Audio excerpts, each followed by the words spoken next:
Hello, my name is Paul Conroe, and I'm doing a series of videos all about the school budget for the City School District of Rochester. Specifically, I'm taking a look at the draft budget for next school year. In this video, I want to take a few minutes to talk about revenue. In other words, the sources of funds that create this $948 million budget. Let's get started and jump right in.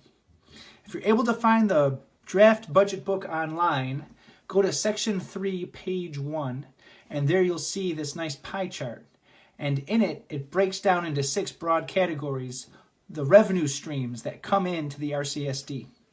By far the largest slice of the pie is state aid at 70.3%.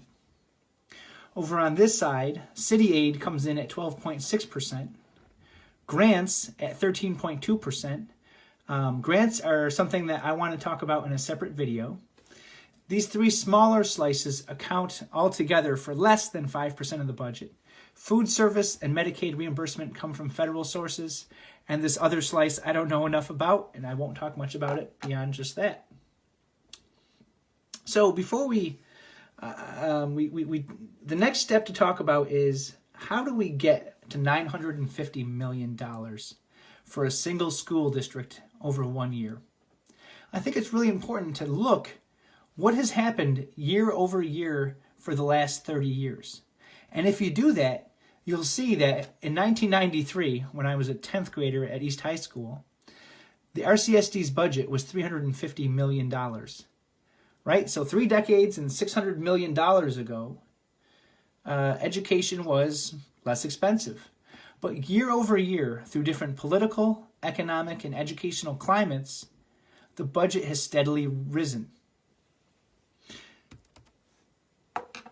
Within that, I think it's really important to next ask the question, well, what's happened to enrollment?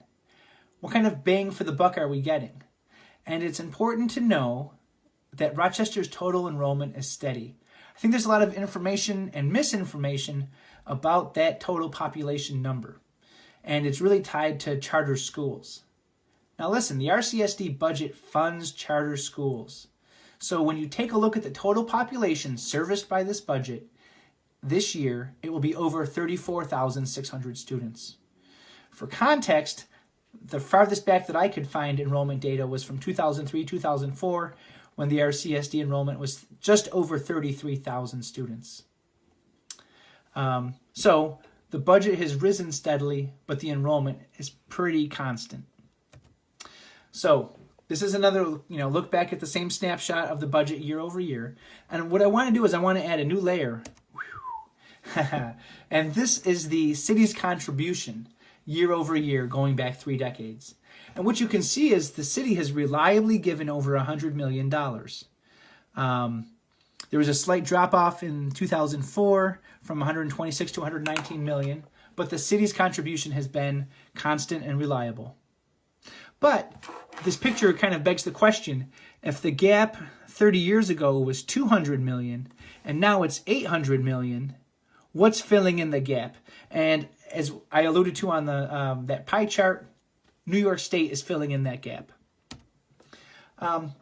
Another way to look at the RCSD city government revenue data is looking at the percent of the revenue that's coming from the city.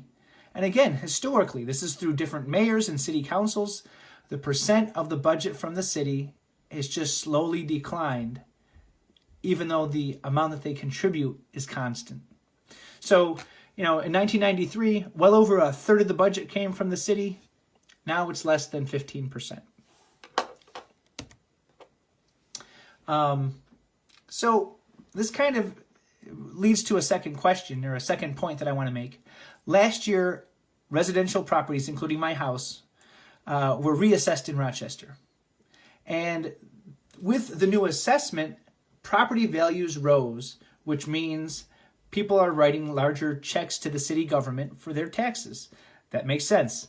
Values go up, taxes should go up with it.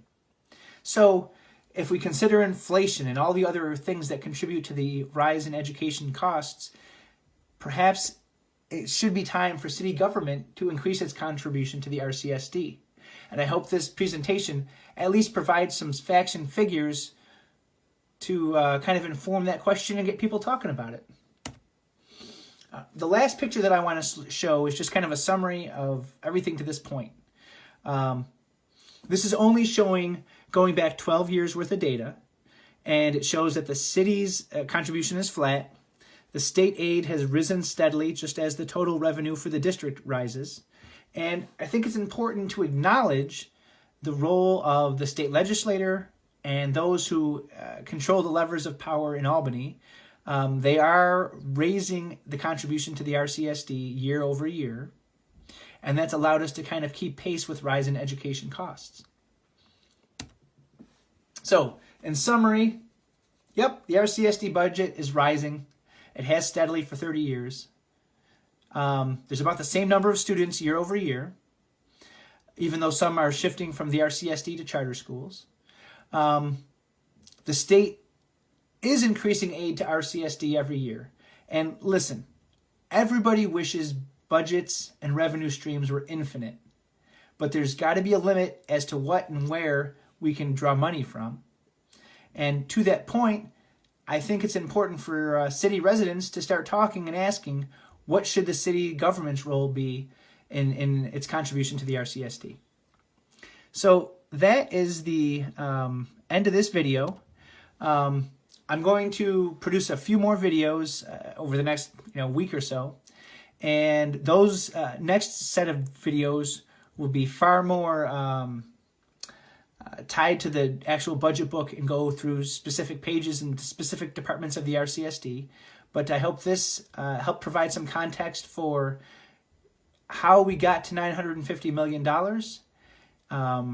over the last 3 decades and who's helping to fund that large budget. Thank you very much for watching. Have a good night.